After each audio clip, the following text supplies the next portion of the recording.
Hello viewers, இன்னைக்கு நாம cook easy eat tasty சேனலில் கேரளா ஸ்பெஷல் அப்பம் ஸ்டியூ பண்ணுறது அப்படின்னு பார்க்க போகிறோம்.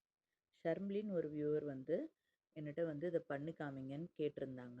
அதனால தான் நான் இன்னைக்கு அப்பம் ஸ்டியூ எப்படி பண்ணலாம் அப்படின்னு பிளான் பண்ணியிருக்கேன். ஓகேங்களா? அப்பம் பண்ணுறதுக்கு தேவையான பொருட்கள் என்னன்னு பார்க்கலாம். பச்சரிசி, மாவு பச்சரிசின்னு கேட்டிங்கன்னா கிடைக்கும். அது 2 கிளாஸு எடுத்துக்கோங்க. இந்த மாதிரி 2 கிளாஸ் எடுத்துக்கோங்க. அப்புறம் ஒரு கப்பு தேங்காய், நல்ல ஒரு பெருசாக ஒரு கப்பு தேங்காய் திருவி வச்சுக்கோங்க. சாதம் 2 கரண்டி எடுத்துக்கோங்க. உப்பு எடுத்துக்கோங்க தேவையான அளவு. சர்க்கரை 1 ஸ்பூனு. தேங்காய் தண்ணி எடுத்து வச்சுக்கோங்க. தேங்காய் தண்ணி நம்ம தேங்காய் உடைக்கும் போதெல்லாம் எடுத்து ஒரு பாத்திரத்தில் ஊற்றி கொஞ்சம் சர்க்கரை போட்டு ஃப்ரிட்ஜில் எடுத்து வச்சுட்டா போகிறோம்.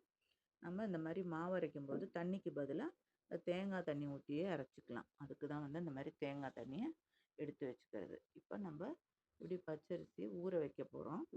பச்சரிசி போட்டுட்டு அதில் தண்ணி ஊற்றி ஊற வச்சிடலாம். நல்லா கழுகிட்டு நம்ம எவ்வளோ 1 மணி நேரம் 2 மணி நேரம் ஊறினா போகிறோம். இப்போ பாருங்கள், நல்லா கழுகி எடுத்து வச்சுருக்கேன். இதை மிக்சியில் போட்டு அரைக்க போகிறோம். அந்த பச்சரிசி, தேங்காய், சாதம், தேங்காய் தண்ணி, உப்பு எல்லாம் போட்டு மிக்சியில் போட்டு நல்லா அரைச்சி எடுத்து வச்சுக்கலாம். மாவு நல்லா மையாக அரைஞ்சிருச்சு. இதை நம்ம மூடி வச்சிடலாம். இது கூட ஒரு சுகர் கொஞ்சம் போட்டுட்டு கையால் கலக்கிக்கலாம். கலக்கிட்டு அதுக்கப்புறமா மூடி வச்சுட்டு மறுநாள் காலையில் ஓப்பன் பண்ணி பார்த்தா எப்படி இருக்குன்னு பார்க்கலாம். ஓகேங்களா? பாருங்கள், மூடி வச்சுட்டு மறுநாள் காலையில் ஓப்பன் பண்ணியிருக்கேன். இப்படி மாவு நல்லா பொங்கி வந்திருக்கு பாருங்கள். அதை நல்லா இப்படி கலக்கி விட்டுக்கோங்க. கலக்கிட்டு வேணும்னா கொஞ்சம் தண்ணி ஊற்றிக்கலாம். கொஞ்சம் ஒரு பிஞ்சு ஆப்ப சோடா போட்டு நல்லா கலக்கிக்கோங்க. வெஜிடேரியன்ஸ் இப்படியே யூஸ் பண்ணிக்கலாம். நான் வெஜிடேரியன் பீப்புள் வேணால் ஒரு முட்டை எடுத்து உடச்சி ஊற்றிட்டு யூஸ் பண்ணிக்கலாம். முட்டையும் அடைச்சி ஊற்றிக்கோங்க. நல்லா அப்படி ஊற்றிட்டு நல்லா கலக்கி விட்டுக்கோங்க. கலக்கி விட்டுட்டு இப்போ ஆப்பம் எப்படி யூஸ் பண்ணுறதுன்னு பார்க்கலாம். ஆப்பத்துக்கு சட்டி வச்சு அதில் நல்லெண்ணெய் ஊற்றி நல்லா தொடச்சி விட்டுக்கோங்க. இதில் ஒரு கரண்டி மாவு ஊற்றிட்டு சுற்றி மூடிடணும். இவ்வளோதான். ஒரு சுற்றி விட்டு மூடி வச்சிருங்க. இப்போ கொஞ்ச நேரத்தில் ஆப்பம் ஆகிடும். ஆப்பம் நல்லா செவந்து வந்திருக்கான்னு பார்க்கலாமா? ஆஹா, சூப்பராக வந்திருக்கு ஆப்பம். பாருங்கள், நடு சாஃப்டாக இருக்குது, ஓரெல்லாம் கிறிஸ்பியாக இருக்குது, பிங்கிஷாக வந்திருக்கு பாருங்கள் ஆப்பம்.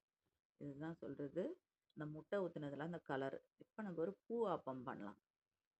பூ மாதிரியே ஆப்பம் பண்ண போகிறோம். இப்படி தான் பண்ணணும் பூ ஆப்பம்.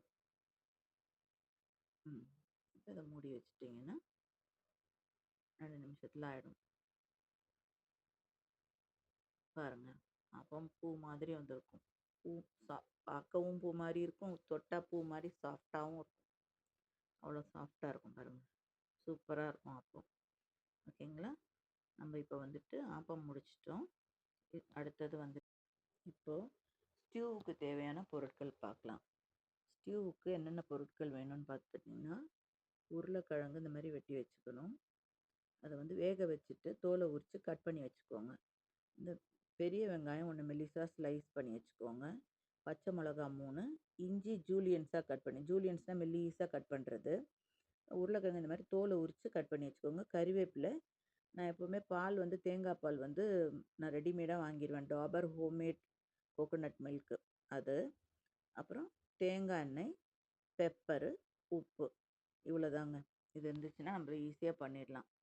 இப்போ கடாயில் கொஞ்சமாக தேங்காய் எண்ணெய் விட்டுட்டு அதில் வெங்காயம், இஞ்சி, பச்சை மிளகா இதெல்லாம் போட்டு ஒரு வதக்கிக்கோங்க.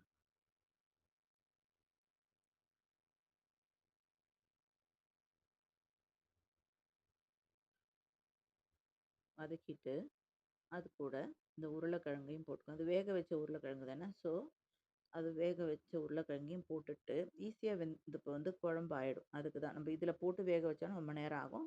வெங்காயம்லாம் ரொம்ப இதாக போயிடும். அதனால் எப்போவும் வேக வச்சு தான் எடுத்துக்கணும். அது கூட உப்பும் போட்டுக்கோங்க. போட்டு கொஞ்சம் தண்ணி ஊற்றிக்கோங்க. தண்ணி ஊற்றிட்டு இப்போது ஆக்சுவலி தேங்காய் பால் தான் ஊற்றுவாங்க. தம்பால்னு வந்து தேங்காவை திருவிட்டு அந்த வெறும் தேங்காவை பிழிஞ்சு ஒரு பால் எடுத்து வச்சுக்குவாங்க. அதுக்கப்புறம் தேங்காவை மறுபடியும் மிக்சியில் போட்டு தண்ணி ஊற்றி நல்லா கலக்கிட்டு போடுவோம். அதை அரைச்சிட்டு பண்ணுவோம். அதுலேருந்து பிழிஞ்சு எடுப்போம். ஆனால் அந்த பால் வச்சு தான் ஊற வைப்போம். இது நம்ம இந்த டாபர் ஹோம்மேட் எடுக்கிறனால அதுலேருந்து கொஞ்சமாக பால் எடுத்து இந்த தண்ணியில் ஊற்றிட்டு இதை வேக வச்சுட்டு உப்பும் போட்டு வேக வச்சுட்டா போகிறோம். வேக வச்சு நல்லா வெந்து வர வரைக்கும் வச்சுட்டு அந்த உருளைக்கிழங்கு நல்லா இப்படி கொஞ்சம் உடச்சி விட்டுக்கிட்டிங்கன்னா அது நல்ல கிரேவி நல்லா கிடைக்கும். அதனால அது மாதிரி உடச்சி விட்டுக்கணும். உடச்சி விட்டுட்டு நீங்கள் என்ன பண்ணுங்கள், அதுக்கப்புறம் இப்போ நம்ம வந்து தேங்காய் பால் ஊற்றுறதுக்கு ரெடி ஆக போகிறோம். பாருங்கள் நல்லா உடஞ்சிருச்சா? இப்போ குழம்பு ஒரு மாதிரி இதாகி வந்திருக்கு பார்த்தீங்களா, குறுகி வர ஆரம்பிச்சிருக்கு. இப்போது நம்ம என்ன பண்ணுறோன்னா இது கூட வந்துட்டு தேங்காய் பால் ஊற்ற போகிறோம். தேங்காய் பால் ஊற்றுறதுக்கு முன்னாடி உப்பெல்லாம் இருக்கான்னு கரெக்டாக பார்த்துக்கோங்க. அதை பாருங்கள், தேங்காய் பால் ஊற்றியாச்சு. ஊற்றின உடனே ஸ்டவ் ஆஃப் பண்ணிடணும். அதுக்கப்புறம் ஸ்டவ்வை வந்து இது பண்ணக்கூடாது. நம்ம ஸ்டவ் அது பால் தேங்காய் பால் திரிஞ்சு வர ஆரம்பிச்சிடும். ஸோ இதோட ஸ்டவ் ஆஃப் பண்ணிடணும். பண்ணிவிட்டு அதை தேங்காய் எண்ணெயை சுற்றி இப்படி ஊற்றிட்டு பச்சை தேங்காய்னா ஊற்றிக்கணும். ஓகேங்களா? ஊற்றிட்டு குருமிளகு பொடி வந்து நல்லா இப்படி தூவி விட்டுக்கணும். தூவி விட்டுட்டு பச்சை கருவேப்பிலை போட்டுக்கணும். இது வந்து ஸ்டைலாக இருக்கிறதுக்காண்டி போட்டிருக்கேன். நீங்கள் உருவி போட்டுக்கிட்டிங்கனாலும் சரி, அந்த தண்டுக்கு நல்ல வாசனை இருக்கும். அதனால தான் அப்படி போடுறது.